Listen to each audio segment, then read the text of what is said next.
Hello, everyone, and welcome once again to the Adventures Travel Club television show. Betty, we find ourselves, we just crossed the border, of course, a little bit ago, from Norway into Sweden, and we see this as such a different area because we don't see the tall mountains, but it's very pastoral. Isn't it beautiful? Very pastoral. It's beautiful, like postcard.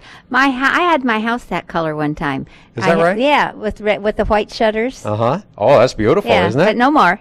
No more?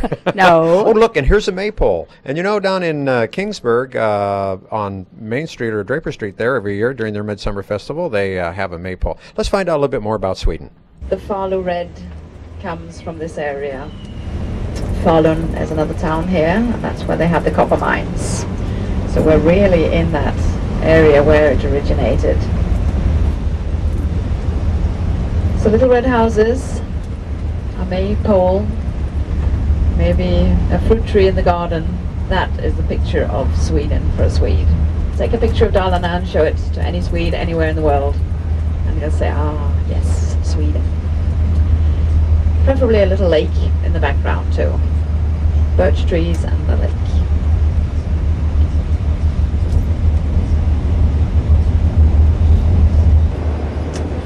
So we're now coming into Mora, where we're staying tonight. Believe it or not, they have an open-air museum in Mora also. We have a collection of those all over. It was the artist Anders Zorn. You may be familiar with that name. He traveled across to America. But Anders Zorn was a friend of Hugo Alvin, who wrote the music that I just played.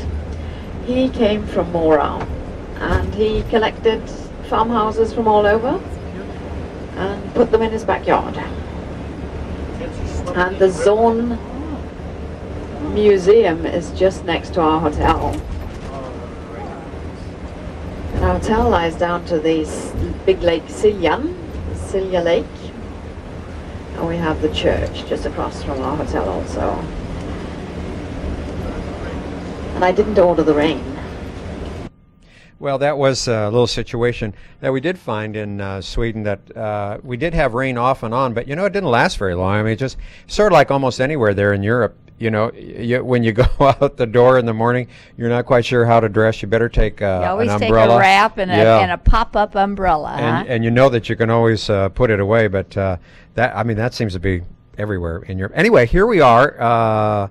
As Carol said, in the little town of Mora, and this the town was a lot smaller than I thought that it was, but it's just really quite beautiful. And of course, this beautiful church that we see right here, and we're going to take a look inside after a while, sits surrounded by the cemetery, or the churchyard, I guess, as it were, and that seems to be more or less the center of town because it's right across the street from our hotel, and there is a little lake just about another block on the other side here, and there's a couple of walking streets, and to me, it seems like that's all I can see of Mora. All there were, huh? That's all there was. That's all there is. There ain't no but Betty, more. you have a little information on this area, right?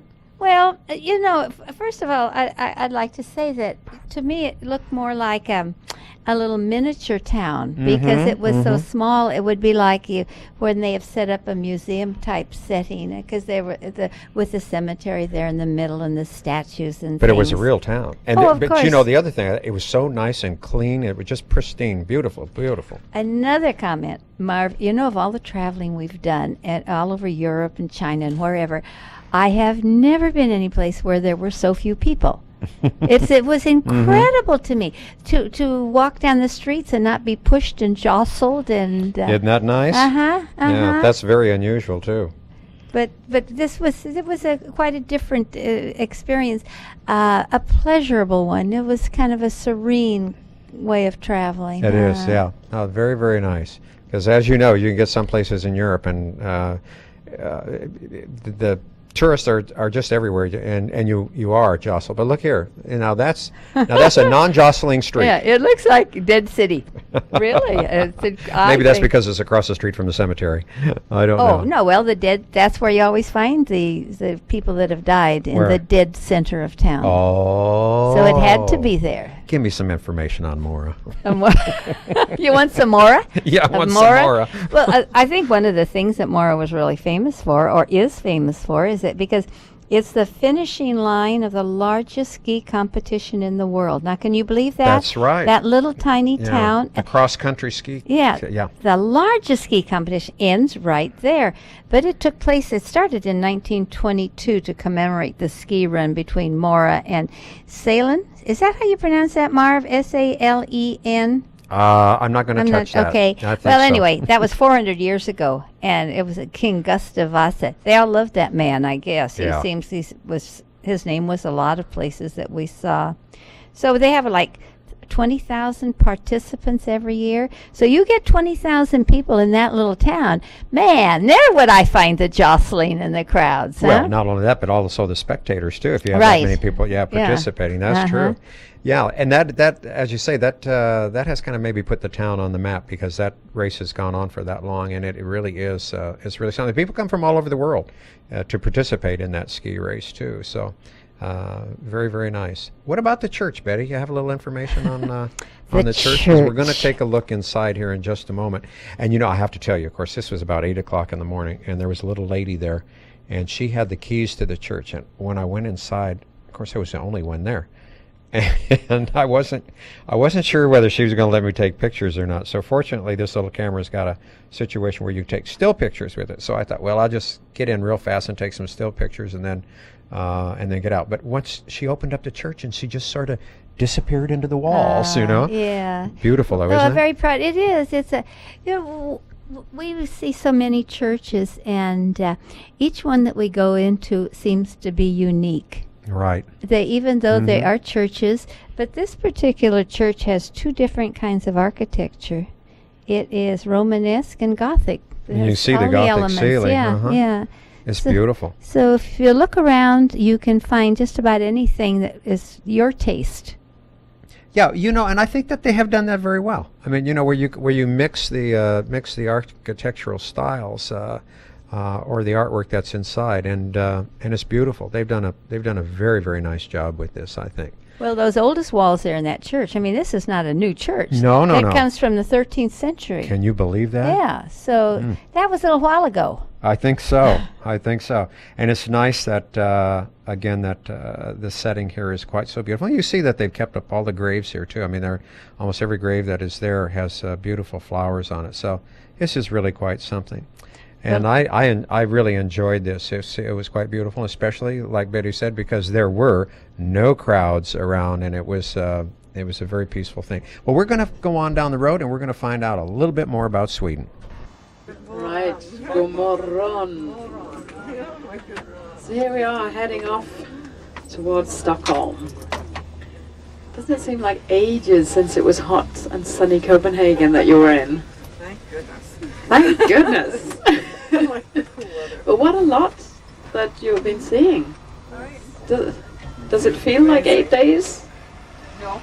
No, it's shorter and longer, isn't it, somehow? It seems as though you've been here for a long time, and yet time has whizzed by. That's at least how I'm experiencing it. Yes, of course, by the time we get to Stockholm, I'll pass out a little form, and I want you to fill in how much you've seen on the tour, and I want you to check the right answers when I ask you the ages of the different churches and so on. No, I'm only kidding. And if we get at least 80% correct, we get a discount on the tour. Yes, if you answer all the questions correctly, you get to come here again. Free. Oh yes, Peggy says free. We're on our way to the little factory, the Nusnäs horse factory. We don't have very far to go, because it's in this area. As you may have realized, we are in Dalarna. Dalarna, and the little horse is called the Dala horse. You should visit us and see the next town, Kingsburg. It has Dala horses everywhere. You'll be seeing how they cut the horses, cut the shape. Wonderful. You will be allowed to try yourself if you want to. Good. Keep your fingers though. Be careful. Bring the Band-Aids. They will show you how they then polish them and hand paint them. They also sell clogs and big clocks. So clogs are the wooden shoes, and clocks, the big, almost like grandfather clocks. They're a bit big to fit in to the bus, unfortunately, the clocks, but you can have them shipped home if you want. And anything that you buy, you can have them paint your name on. It costs, I think it's 5 kronas per letter. But if you buy a pair of clogs, you can have your name written on them, or a horse that's big enough, you can have your name written on. They make horses in all sizes. The smallest you can hardly see. You've got to have a magnifying glass to see them. They're little pinheads. And right up until several meters high. They've got one of those outside. A fairly big one, not the biggest. As you may realize, this is the area with most of the tradition in Sweden. This is where we have the most colourful costumes. I'm losing my voice. The most colourful costumes. This is where a lot of the traditions come from. We have fiddlers coming all over the country, from all over the country, for big musical festivities here in Dalarna. They have competitions on the Lake Siljan with the old church boats, because they used to row long boats that look a bit like a Viking ship actually, that they would row across the water to get to church. And they have competitions in these today. And if ever you're in Sweden around midsummer, then you've got to be here, because this is where they celebrate it in the most traditional style. They do a lot of weaving of baskets here. That's another of their specialities. And of course lots of other work in wood, not only the horses. But the origin of the little horse was, as I say, gifts for the children of the farmers where the wood choppers stayed overnight. They would make the animals that were most typical. And the horse was, of course, the most practical animal on the farm and the most loved animal. But they'd also make little figurines of the hens and the sheep and so on. But it was the horse that became the most popular.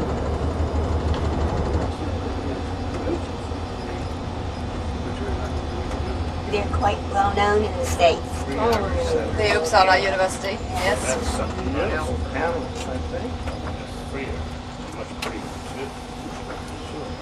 Little red houses with the white window frames, a fruit tree in the garden, the lake around. That to us is as typical as it can get of Sweden. Sometimes I think, Betty, when we're traveling, it's always nice to pick up a couple of words, especially how to say thank you, no matter what country we're in. And that and bathroom. That Really? Thank you and bathroom. Where's the WC? Yeah. Right, yeah. Well, Carol's going to explain to us, or at least give us the words here in Dutch and Norwegian and Swedish on how to say thank you. Now, I learned it growing up in Kingsburg as tack så mycket, and I don't know whether I pronounced that right or not, but that's it's been a long time. But anyway, Carol will show us how to do that. And again, we are on our way to the factory, the little horse factory, and this is really quite interesting. And anyway, Carol, come and tell us how to say thank you. You still say tack. Tack is the same in all of Scandinavia. T-A-K in Danish, T-A-double-K in Norwegian, and T-A-C-K in Swedish. But the pronunciation is the same. Tack.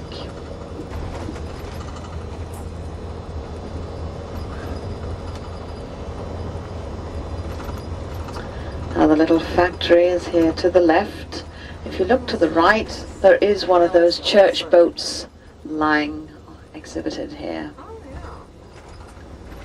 But we'll stop here at the factory and take a photo of the group in front of this horse that you see to the left here. And we did take a really nice group picture in front of the horse out there. It was really Nice. Only I don't think everybody got in it because everybody was still taking pictures of everybody else, as oftentimes happens. But let's go inside now and talk to one of the sons of the founder of the factory. Yeah. So, first of all, good morning. Good morning. Welcome to Newsness, the wood horse factory. My name is Lennart Olsson. My father was the man, Nils Olsson. And the year was 1928 when they started this factory. Yeah? And he also had a brother, Nils and Jannes Olsson. It was two brothers. They was 13 and 15 years old in that time when they started this factory. In 1992, they both died from us. Today is me, my brother, and the cousin. We have about 15 people doing the job for us in the factory here. That's what you see this gentleman show them the carving. Huh? It's what we call homework. Huh? They get bags with those rough ones in this shape. Huh? So I'm going to show you the bands. So they saw them out. People have it in their homes using those special knives to smooth them up. So, you see? So this job is all done with the knife. And if you have about 60, 70 people doing this carving for it, they're all different, you know. 5 colors, the red, the blue, the black, the white, and the clear natural, just painted. You know. And you know why the first was a red one? Am I? You know that? The only color now? Try and see. Oh, because You understand? I understand the blood. Cut the fingers and then paint it.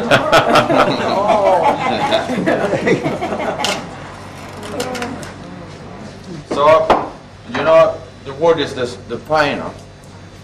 It's the Swedish pine, not the Norwegian. Huh? You came from Norway yesterday. Yes. You see, this is the Swedish pine. Huh? And here's the Norwegian. You see the difference. Huh? You know, we like the Norwegians in Sweden. So if that was a small size, here's the word smallest ever made, you see. Huh?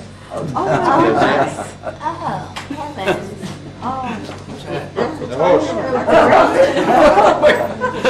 2.8 millimeter high. Oh, man. And the millimeters about the thickness of the dime. I can also show you the whole steps on the way here. Huh?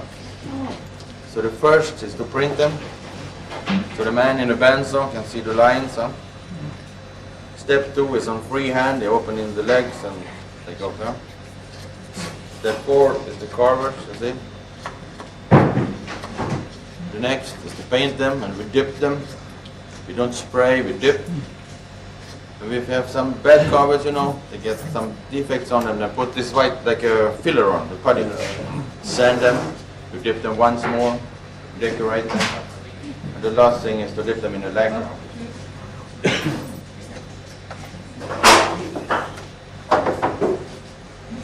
Even the bigger ones is the same, you see, in the bandsaw, carved them by hand. They was laminated, the bigger ones, you see. 1, 2, 3, 4, 5, 6, 7, 8 pieces. So bigger horses, bigger knives. What you call a drawing knife, huh?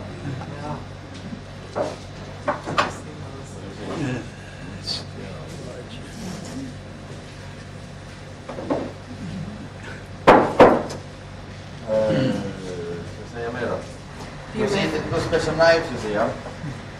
Carving knives. If you use them then for a couple of years, you see, they get smaller and smaller, huh? And you sharpen them.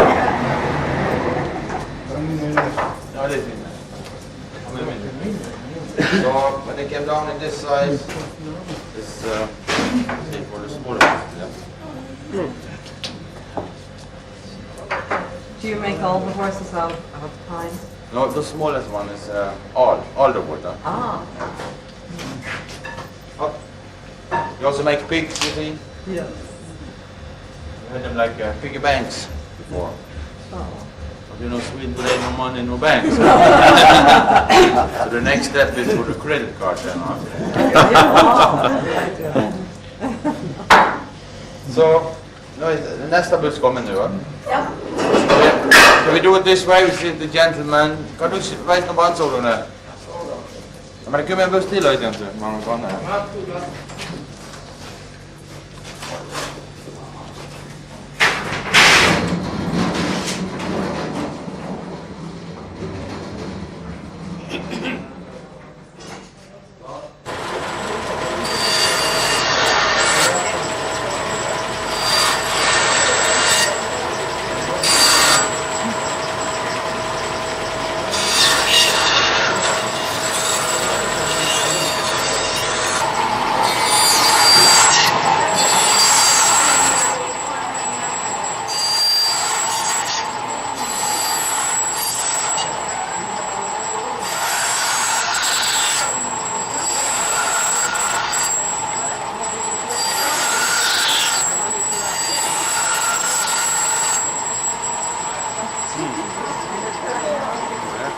Paper and route the fiber of the second room in Germany.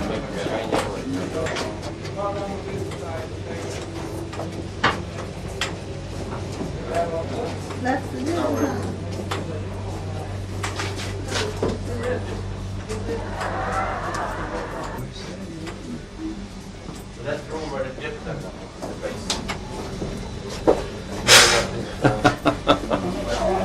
Somebody's handprint up there. Watch and not get up against something in here. Oh. Looks like a surrealistic. Want the bigger ones, the laminate. It's going to be a white one.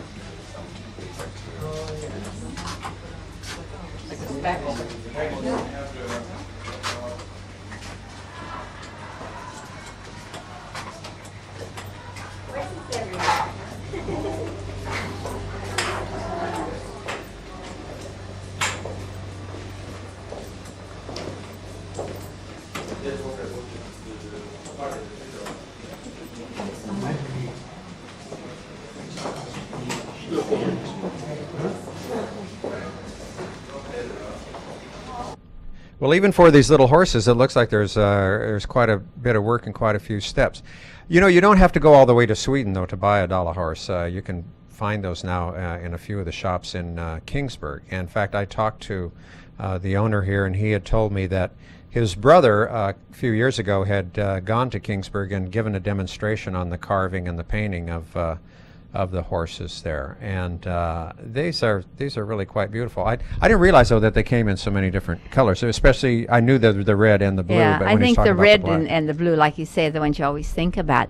But I'm not particularly intrigued with them. I think they're nice. I didn't buy Wouldn't you one. like a pig? I didn't buy one. You no, didn't buy a I pig? have no How about a money. I chicken? have no money to put in the pig bank, so I no. Well, he said Sweden didn't either. That's where they're going Yeah. to use credit cards. So, but this lady, she certainly knows how to do this very fast, doesn't Oh she? yeah, I mean, well she's they doing do this that great. for a living. But Marv, when you look at these things, and you know we have done so much traveling, we've seen this done in China with their Mm-hmm. pottery. We saw them etch the glass in Waterford, and the skill of the people that we Right, see on our yeah, trips is really exactly. inspiring. It is, and you know, to me now, if you were doing this day in and day out, that would be kind of monotonous. I would think, but it really takes a true artist with a lot of dedication to be able to do this. And there, as you can see, one of the big finished products right there. They're really quite beautiful. And they had, of course, a nice big showroom attached to the, as you can see here, everything from the clogs to the horses to actually to sort of what I would call like a grandfather clock, as you see here. And these were not cheap. They, Oh my gosh, aren't those big? no! And they've shipped those home for you, of course, too. And I mean, they're quite beautiful. They are really a work of art. Yeah, but you but see you the price over there, 6,000 kroner. Excuse me. You certainly have to have the right decor to put a clock like that in Yeah. your room. But they are beautiful, aren't Yeah. they? They're Oh really yes. nice. Look Those at are the something. workmanship. Yeah, a lot of workmanship. Well, outside and across the street, Carol had mentioned before these longboats that in the early days they used to take to row across the water to go to church. And you can see how many seats are in these. So I imagine, little settlements where they didn't have the church, all these people gathered at one time. But you know what surprised me about this, Betty, is that this is very, very shallow. You Uh-huh. just hope that they didn't have any rough water or you'd go to church with wet clothes. Well, I'm sure the good Lord would take care of them if they were going to church. But you can tell where it got its name, can't you? What's that? Long boat. Oh, It'd yes, be indeed. a long boat. Yeah, that is a long boat. And I didn't catch how many oarlocks there were. Did you? No, didn't See count how those. many men were there to do the oaring? Because I'm sure it had to be the men. Yeah, maybe some of the women too. You never can tell. The oaring, the rowing, the Well, rowing. okay, the all right, oaring. the rowing, but they are oarlocks. Yeah, that's right. One or the other, which Whatever. Okay. Anyway, there's the outside of the factory, and we just saw Liz and Jim there outside, and they had a nice time on this trip too. They said, "There we are." So that's kind of the last few parting shots of Mr. Niels Olsson's factory, and here we see on the outside again the larger horses out here. I forgot. pig. I forgot. Is there a historical significance of this, or was? Well, I think as Carol was explaining, I forgot the what horse was, the farm animal that probably was the most important on the Yeah, farm. but it didn't and look like this- that. What, you mean painted like that? No, I mean they were not that big, or whatever. I hope not. Souvenirs that you've actually seen them make it, isn't it? Right. These are not from Hong Kong. He was telling us that there's a big conference in Switzerland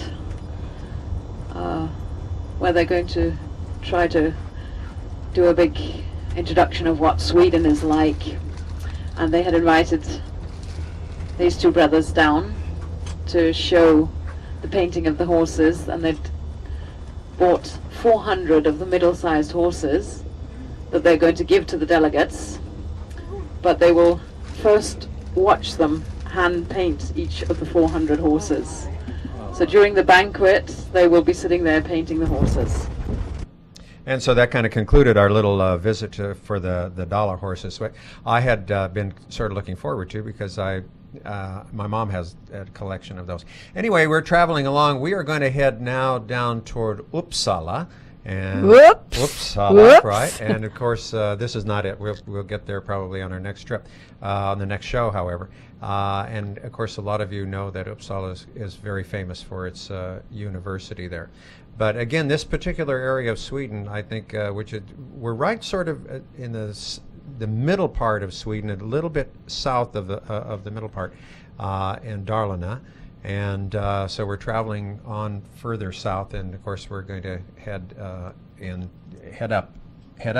up, I should say, huh? Let's End make up up with our heads mind, up. All okay? right. Yeah, let's In do the that. capital. We'll do that later. Anyway, Betty has a lot of interesting trips coming up, and if you're interested, give her a call at 488-7443. And that's time for us to say goodbye. Okay, bye-bye.